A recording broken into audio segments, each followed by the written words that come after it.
ब्राह्म विवाह से स्त्री को स्वीकार करने पर आचरण योग्य धर्म का वर्णन।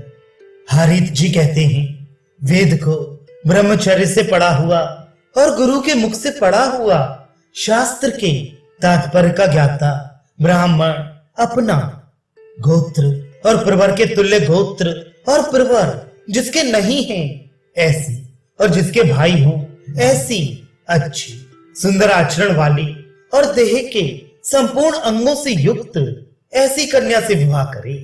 और ब्राह्मण 8 विवाहों के मध्य में जो उत्तम ब्राह्म विवाह है उससे विवाह करे। इसी प्रकार से और भी वर्णों के विवाह धर्मानुसार बहुत कहे हैं। ब्राह्मण विधि पूर्वक उपासना अग्नि को ग्रहण करके आलस्य रहित हो सायंकाल और प्रातः काल में प्रतिदिन होम करे और नित्य दंत धावन करके स्नान करे। उषा काल में उठकर यथाविधि शौच आदि को करे। कारण कि मुख के परिशुद्ध रहने से मनुष्य नित्य अपवित्र रहता है। इस कारण सूखी अथवा गीली दंत काष्ठ का भक्षण अर्थात दातौन करे और वे काठ करंज या खैर कदम मौलसरी का होना श्रेष्ठ है। सप्तपर्ण प्रश्निपर्णी जामुन नीम ओंगा बेल आक गूलर इतने वृक्ष दातौन के लिए उत्तम कहे हैं। और दातौन के काठ का भक्षण इस भांति संक्षेप से कहा है। कांटे वाले वृक्ष और दूध वाले वृक्षों की लकड़ी की दातौन करने से पुण्य और यश की वृद्धि होती है। 8 अंगुल या 10 अंगुल की लंबी लकड़ी दातौन के लिए कही है अथवा प्रादेश मात्र लंबी अर्थात अंगूठे से तर्जनी तक दातौन की लकड़ी का प्रमाण है। इससे दांतों की शुद्धि करी। हे संतों में उत्तमों, पड़वा अमावस्या छठ और नवमी तिथि में जो दातौन करता है उसके 7 कुल दग्ध हो जाते हैं। इन दिनों में दातौन ना करके दातौन के अभाव में केवल जल से 12 कुल्ले करके मुख शुद्ध करे। पहले मंत्रों से आचमन करके पीछे स्नान कर आचमन करे और मंत्रों से आत्मा देह को शुद्ध कर जल की अंजलि सूर्य भगवान को दे। कारण कि अव्यक्त जन्मा भगवान ब्रह्मा जी के वरदान से दर्पित हो मंदे नाम के राक्षस गण प्रातः काल के सूर्य के साथ युद्ध करते हैं। उस समय गायत्री के मंत्रों से अभिमंत्रित हुई ब्राह्मणों की दी हुई जलांजलि उन मंदे नामक संपूर्ण राक्षसों को नष्ट करती है। जिस जलांजलि से ब्राह्मणों के द्वारा तथा मरीच आदि महाभागों और सनक आदि योगियों से सुरक्षित होकर सूर्य भगवान आकाश में गमन करते हैं। इस कारण द्विजाति गण सावधान होकर प्रातः काल और सायंकाल की संध्या का उल्लंघन न करें। जो मनुष्य मोह के वश से संध्या का उल्लंघन करते हैं वे निश्चय ही नरक में जाते हैं। सायंकाल में आचमन करने के पीछे मंत्रों से अभिमंत्रित हुए जल को शरीर पर छिड़ककर सूर्य भगवान को जलांजलि देकर 4 बार उनकी प्रदक्षिणा करें। इसके पीछे जल को स्पर्श कर शुद्धि प्राप्त करें। भली भांति से नक्षत्र दिखते ही उस समय प्रातः काल की संध्या करें और जब तक सूर्य भगवान का दर्शन भली भांति से ना हो जाए तब तक गायत्री का जप करता रहे और सूर्य के अस्त होने के पूर्व अर्थात अर्धस्तुवित समय में विधि से संध्या प्रारंभ करके जब तक कुछ कुछ तारों का दर्शन ना हो तब तक गायत्री का जप करता रहे। इस प्रकार संध्या वंदन करने के उपरांत बुद्धिमान ब्राह्मण घर में जाकर शास्त्र की विधि के अनुसार स्वयं होम करे। इसके पीछे पुत्र भृत्य आदि के भरण के निमित्त चिंता करे। इसके उपरांत निश्चिंत होकर ज्ञानी ब्राह्मण अपने शिष्य के कल्याण के लिए कुछ एक स्वाध्याय करे। और हे द्विजोत्तमों, इसके पीछे कार्य के लिए राजा के यहाँ को जाए। दूर देश में जाकर कुशा फूल लकड़ी आदि को लाई। इसके पीछे मनोरम शुद्ध देश में जाकर माध्यायिक कर्म को करे।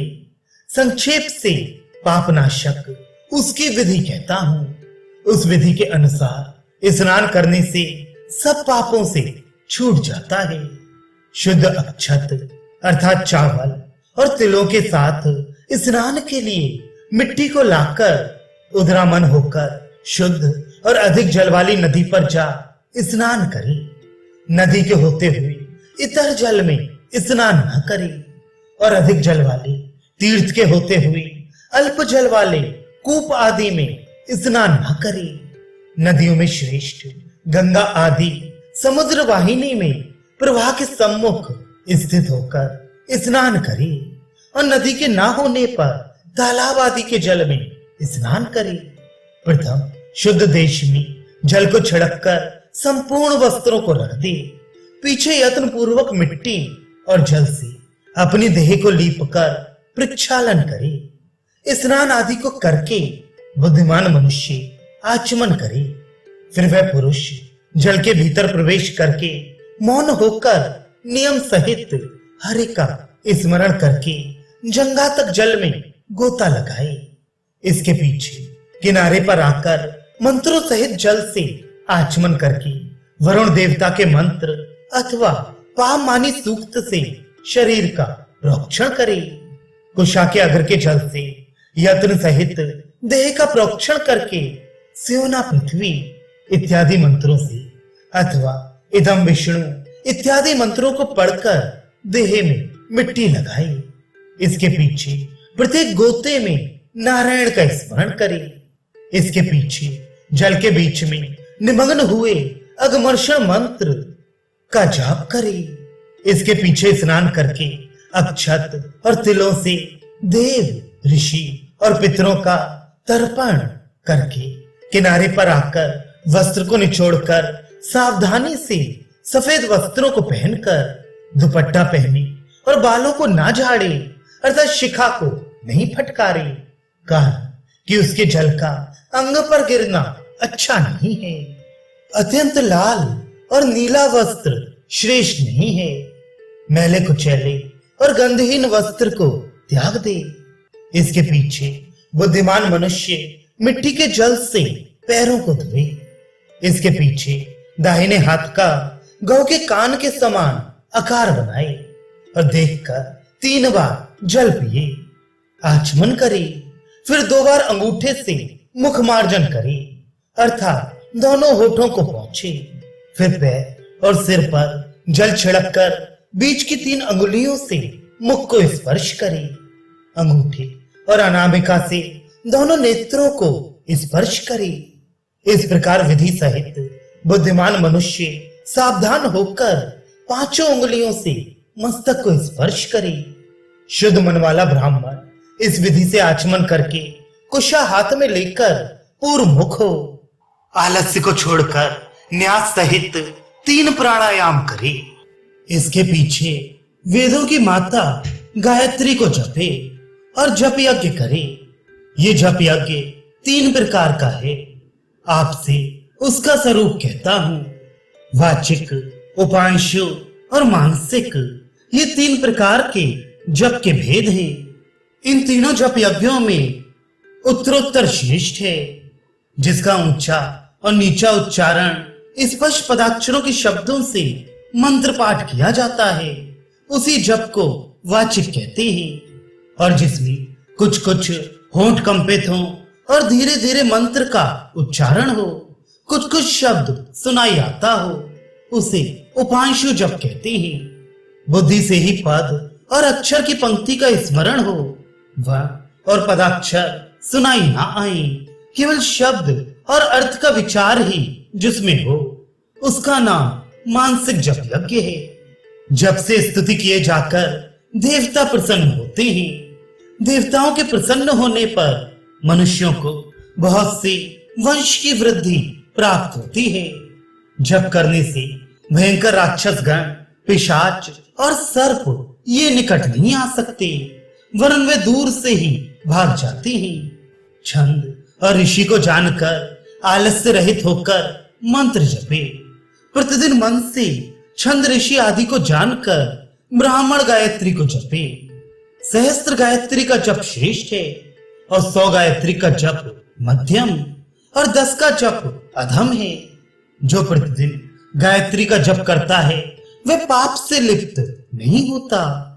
इसके उपरांत श्री सूर्य नारायण को पुष्प सहित जल की अंजलि देकर ऊर्ध्वबाहु होकर सूर्य की स्तुति के मंत्रों को जपे। इसके पीछे 7 बार या 3 बार प्रदक्षिणा करके सूर्य को नमस्कार करे। फिर द्विज जल से देव आदि तीर्थ से सूर्य देवता आदि का तर्पण करे। फिर स्नान के वस्त्र को निचोड़कर पुनर्वार आचमन करे। कारण कि इसी स्थान पर भक्तों का स्नान और दान कहा है। श्रद्धा युक्त हो कुशा के आसन पर बैठकर कुशा हाथ में ले पूर्व मुख होकर विधि के अनुसार ब्रह्म यज्ञ करे। इसके उपरांत उठकर फिर तिल पुष्प और अक्षतों से अर्घ को मस्तक पर्यंत उठाकर हंसा शुचिशत इत्यादि ऋचा से अभिमंत्रित करके सूर्य को दे। फिर सूर्य भगवान को नमस्कार करके घर को जाए। वहां विधि से पुरुष सूक्त से विष्णु का पूजन करे। इसके उपरांत वैश्य देव की विधि के अनुसार वैश्य देव को बलि दे। जितने समय में गौ दोहन हो सकता है उतने समय तक ग्रस्त अतिथि की बाट देखता रहे। जिसको पहले कभी ना देखा हो ऐसा आए। अतिथि का भी स्वागत वचन कि आप अच्छे हैं, बड़ी कृपा करी, जो दर्शन दिया इत्यादि कहना, आसन देना, देखकर उठना, जल आदि से अतिथि के पूजा सत्कार करे। स्वागत पूछने से गृहस्थी की अग्नि संतुष्ट होती है। आसन के देने से इंद्र प्रसन्न होते हैं। चरणों के धोने से प्रतिगण दुर्लभ प्रीत को प्राप्त होते हैं। उत्तम अन्न के देने से प्रजापति ब्रह्मा जी प्रसन्न होते हैं। इस कारण गृहस्थ को अतिथि का पूजन करना अवश्य कर्तव्य है तथा गृहस्थी भक्ति और शक्ति से सर्वदा विष्णु का पूजन करे। अनंतर अन्न के विभाग से पूर्व ही व्यंजन सहित भिक्षा दे। सन्यासी और ब्रह्मचारी भिक्षुक को भले वैश्य देव के लिए अन्न को निकालकर भिक्षा देकर विदा करे। कारण कि वैश्य देव के ना करने से जो पाप होता है उसके दूर करने को भिक्षुक समर्थ है, और जो पाप भिक्षुक के निरादर करने से होता है उस पाप को वैश्य देव दूर नहीं कर सकते। इस कारण जो अतिथि आए उसे सावधान होकर भिक्षा दे और निसंदेह सन्यासी को विष्णु का रूप विचारे। गृहस्थ मनुष्य प्रथम सुहागनी और कुमारी, बालक और वृद्ध इन मनुष्यों को भोजन कराकर पीछे शेष बचे अन्न को आप भोजन करे। भोजन को इस भांति से करे कि पूर्व मुख अथवा उत्तर मुख होकर बैठे और मौन धारण कर अथवा परमित बोलकर प्रसन्न चित्त हो प्रथम अन्न देव को नमस्कार कर पीछे पृथक पृथक मंत्रों से प्राणाहुति को करे। पीछे स्वादिष्ट अन्न को भली भांति से सावधान होकर भोजन करे। भोजन के उपरांत आचमन करके इष्ट देवता का स्मरण करता हुआ उदर का स्पर्श करे। इसके उपरांत विद्वान मनुष्य कुछ एक समय को इतिहास और पुराणों के सुनने में बिताए। फिर विधि विधान सहित ग्राम से बाहर जाकर संध्या वंदन करे। फिर होम करके और अभ्यागत को भोजन कराकर आप रात्रि को भोजन करे। सायंकाल और प्रातः काल में भोजन करने की आज्ञा ब्राह्मणों को वेद ने दी है। इस बीच दिन में दोबारा भोजन नहीं करे। कारण कि ये भोजन की विधि भी अग्निहोत्र के तुल्य है। शिष्यों को पढ़ाए और अनध्याय के दिन ना पढ़ाए। ब्राह्मण जो यह संपूर्ण अनध्याय अष्टमी चतुर्दश आदि धर्मशास्त्र और पुराणों में कहे हैं उनको पढ़ाना वर्जित कर दे तथा महानवमी द्वादशी भरणी नक्षत्र, पर्व, अक्षय तृतीया, इनमें भी द्विज शिष्यों को ना पढ़ाए। रथ सप्तमी को भी पढ़ाना उचित नहीं। स्नान के समय पढ़ाने को वर्जे। हे द्विजोत्तमों, मुर्दे को ले जाते अथवा पृथ्वी पर पड़े हुए को देखकर या रोने के शब्द को सुनकर और संध्या के समय में ना पड़े। और हे ब्राह्मणों, ये दान भी गृहस्थियों को देने योग्य है। स्वर्ण दान, गौदान और पृथ्वी दान। इस प्रकार गृहस्थों के सारभूत धर्म को मैंने तुमसे कहा। जो श्रद्धा सहित इस धर्माचरण को करता है वह ब्रह्म पद को प्राप्त होता है और नरसिंह भगवान की कृपा से उसे अधिक ज्ञान की प्राप्ति होती है। हे द्विजोत्तमों, उस ज्ञान से ब्राह्मण मुक्ति को प्राप्त होते हैं। हे विप्रगण, संक्षेप से मैंने तुमसे सनातन धर्म का समूह कहा। गृहस्थ यत्न सहित गृहस्थ के पालने योग्य इस धर्म के करने से सर्वोत्तम विष्णु भगवान को प्राप्त होता है, अर्थात उसकी मुक्ति हो जाती है।